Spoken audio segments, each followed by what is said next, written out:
আজকের কি রান্না করা যায় বলতো? এটা পরে ভাবা যাবে তুই কি রান্না করবি, কিন্তু তুই তার আগে বল কাল যে সর্ষে ইলিশটা তুই আমাকে দিয়ে আসলি ওটা কিভাবে বানিয়েছিস সেটাই আগে বল। ভীষণ ভালো হয়েছিল। তাহলে ভালো করে শোন।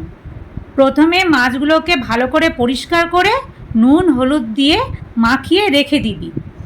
এরপর কড়াই সামান্য তেল দিবি, দিয়ে মাছগুলোকে ভাজবি। দেখিস ইলিশ মাছ আবার বেশি তেল দিস না, কারণ ইলিশ মাছ থেকে আবার তেল বেরোয়।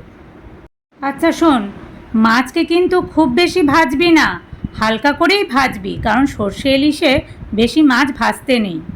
এরপর একটা মিক্সিং কন্টেনারে কালো সর্ষে আর পোস্ত পরিমাণ মতো নিয়ে তাতে যেমন ঝাল খাবি সেই অনুযায়ী কাঁচা লঙ্কা দিয়ে একটা পেস্ট বানিয়ে নিবি। এরপর একটা মশলারও পেস্ট বানাবি।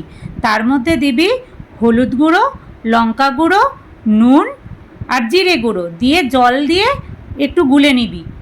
এরপর আবার কি, ওই তেলে একটু কালো জিরে আর দুটো কাঁচা লঙ্কা দিয়ে ওই মশলাটা দিয়ে একটু ভালো করে কষবি। হ্যাঁ, একটু কাশ্মীরি লঙ্কার গুঁড়োটা দিস, না হলে আবার রং আসবে না। আর ভালো করে ফুটে উঠলে মাছগুলো দিয়ে নিবি।